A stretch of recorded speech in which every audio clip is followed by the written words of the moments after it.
घातकथा 5 भाग. घरात आलो. दरवाजा लावून घेतला. ही सुटकेस जड भारीतली होती.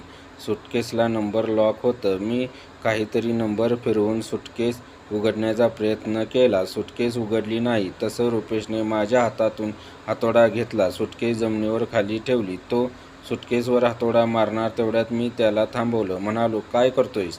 रुपेश गोंधळला. मी त्याला हातातून हातोडा काढून घेत म्हणालो, जर पोलीस आले, त्यांना हीच उघडलेली सुटकेस मिळाली तर? पोलीस कसे येतील? रुपेशने विचारले. उद्या सकाळी ती डेड बॉडी कोणाला तरी दिसली, पोलिसांना खबर मिळाली, शोध सुरू होईल, ते तुझ्यापर्यंत पोचू शकतात. कशाला उगीच रिस्क घ्यायची? मी रुपेशला समजावले. रुपेश मटकन खाली बसला. डोक्याला हात लावून विचार करू लागला. सुटकेस उघडून बघणं धोक्याचं होतं. या सुटकेसमध्ये काय असेल? पैसा, सोने का आणखी काही? तो माणूस कन्नड बोलत होता. फोनवर कोणाला तरी विनवणी करत होता. सॉरी म्हणत होता. फोनवर असं काही बोलणं झालं की त्याच्या जिव्हारी लागलं. त्याला अटॅक आला. ही सुटकेस महत्त्वाची असू शकते. कदाचित त्या माणसाला सुटकेस कोणाला तरी द्यायची असेल. ही सुटकेस परत जाऊन डेड बॉडी जवळ ठेवायला हवी. मी सुटकेस हातात घेत म्हणालो. कशाला? रुपेश चचपडला.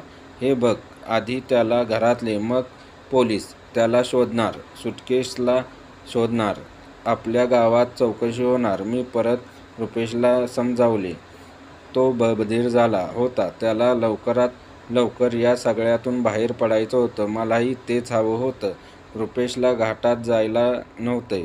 त्याला भीती वाटत होती. ती डेड बॉडी अजून घाटात असणार.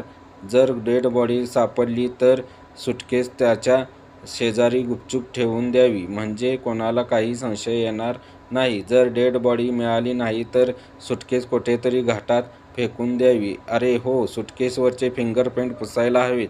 मी रुपेशला धीर दिला.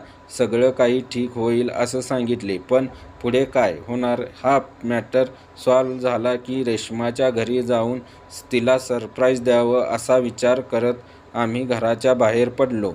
घराला कुलूप लावलं. पाऊस कमी झाला नव्हता. आम्ही परत भिजलो. तसेच ओल्या कपड्याने रुपेशच्या गाडीत बसलो. रुपेश नीट गाडी चालवेल ना?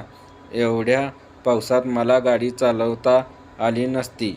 सवय राहिली नव्हती. रुपेशने गाडी सुरू केली. मी रुपेशच्या बाजूच्या सीटवर बसलो. सुटकेस मांडीवर ठेवली. उजव्या हातात हातोडा होता. रुपेशकडे रोखून बघत म्हणालो, सावकाश रुपेश. तशी रुपेशने मान डोलावली. तो काही न बोलता गाडी चालू लागला. डोक्यातले विचार मुंग्यासारखे सतावत होते. मी त्या सुटकेसकडे बघत विचार करू लागलो.